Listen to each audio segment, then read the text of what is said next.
Once you know how pieces move, checkmate, and some other basic knowledge, it's time to get further. As you know, the first part of the game, the opening stage, is crucial because from here it really depends what sort of position you are going to get in the middle game part. In today's video, I'm going to share with you 10 most important principles, kind of like a guideline I can say, that you need to follow so we can get a better position in the opening stage. Principle number 1. Focus on making a quick development. The main goal of the opening is that to develop the pieces quickly and casting as fast as you can. The person who usually makes the development first gets the initiative. In the current position we can see is that even though black is up at 2 pawns, it's already losing since he's completely late in a development. Try to focus on a quick development and you won't be one of those unlucky players that who gonna lose in 10-15 moves. Principle number 2. Try to place your pieces at their best spot at the first move. Usually in the opening stage, you want to move the piece just once, unless if you have a very good reason, such as attacking the king or gaining a material. But you need to avoid from moving the same piece twice. In the current situation, white played bishop d3, which is a normal bishop development, and black played bishop g4, pinning the knight, and white played bishop e2. Here, as we can see that white just spent 2 tempos for the development of this light square bishop, and for no reason he lost a tempo, and it really affects the development of white. Principle number 3. Avoid prophylactic pawn pushes. During the opening, usually pawn moves should be restricted, and rather than investing the time for the pawns, it would be better to develop your another minor piece, and with that way it affects positively on your development. Prophylactic moves such as pawn h3 or a3s will not do any good in the opening. Principle number 4. Avoid trading a well-placed piece for a bad positioned one. Most often times low-rated chess players in the opening stage, they kinda like to exchange the minor pieces, but sometimes it can be a bad decision to do it. For example, in the current situation, white has a developed bishop on f4, and taking this non-development the knight would be completely the wrong idea, because you're not only gonna lose your active piece, but at the same time you're spending the tempo in order to capture that knight. Rather than that, it would be better to spend that tempo for useful things, such as maybe making another like a move that helps for you to make a development. Moving on, principle number 5. Do not give unnecessary checks. Sometimes you can get excited in the early stage of the game, so you can attack the king. But a check that can be simply blocked or defended by your opponent's piece usually not worthy to do it. And most of the checks during the opening stage can be easily defended, and that's why it's better not to do them. For example, this position comes from the French defense exchanged variation. Well, and in this position, white has the opportunity to give the check with his queen to his king. At first sight it looks good because we are attacking the king, but once black plays bishop e7, the moment of truth happens that you can see that not only black blocked his king from check, but at the same time he developed his bishop.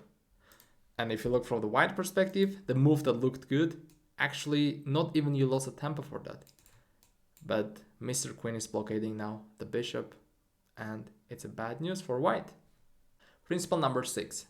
An open position is better for the perspective that has more pieces developed in the game.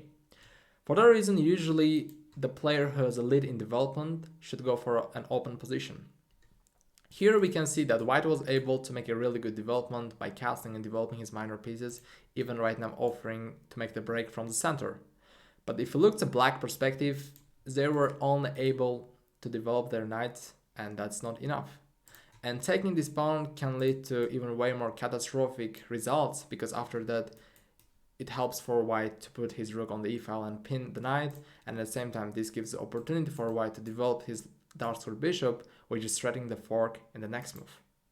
For that reason, since white he has a lead in development, for black it would be actually better just to give up his pawn and make the development.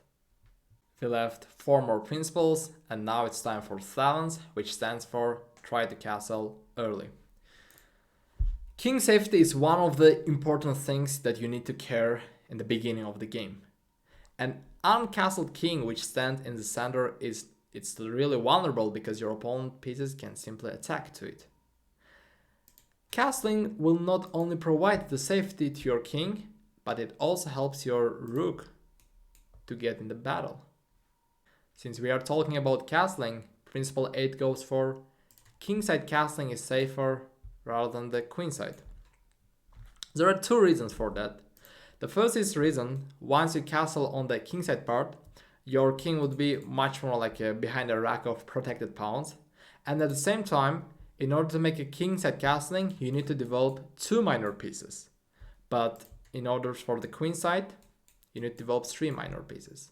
And as you can see, kingside castling is much more faster than the queenside. Well, yeah, we should not forget that queenside castling sometimes can give us a lot of interesting positions that helps us to attack on the opposite side of our opponent's king. And our last principle about castling, and that is try to prevent your opponent from castling. Let's just say in the beginning of the game your opponent is just taking too much time developing his knights, bishops, and not caring about his king safety, basically delaying the castling. Well, it's the best chance for you to help him. Just keep that king in the center even longer. And the best way to do is that you will place your bishop on an a3 and f8 diagonal, and simply it will cut off your opponent's king from castling. If you are playing with the black, that stands for a6 and f1 diagonal. Principle number 10. Are you ready? Here it is. As pawns advance, they get more difficult to protect. And here we can see is that just now black played knight f6 and he was attacking our pawn on e4. At first sight it looks a really good idea just to push e5, which kind of we are attacking the knight and we are doing that with a tempo. But as I'm mentioning, this pawn right now becomes a weak pawn because kind of you entered your opponent's field. And now rather than just moving his knight, he can actually play like this move, which means it's attacking your king and your pawn, and in the next move you're going to lose this pawn. And if we go back to the initial situation, what would have been the best move for white here to defend this pawn? Well, it could have been playing knight c3, f3, bishop d3, but not advancing the pawn. Sometimes it's fine to advance a pawn, but always keep in mind, you advance a pawn, it becomes weaker. That was all for today. Now we've got these 10 principles, and all you left is that to start to apply them in your own games so you can see the positive impact of them. I wish you good luck in your chess journey. Thanks for watching as always, and now go and play your video games.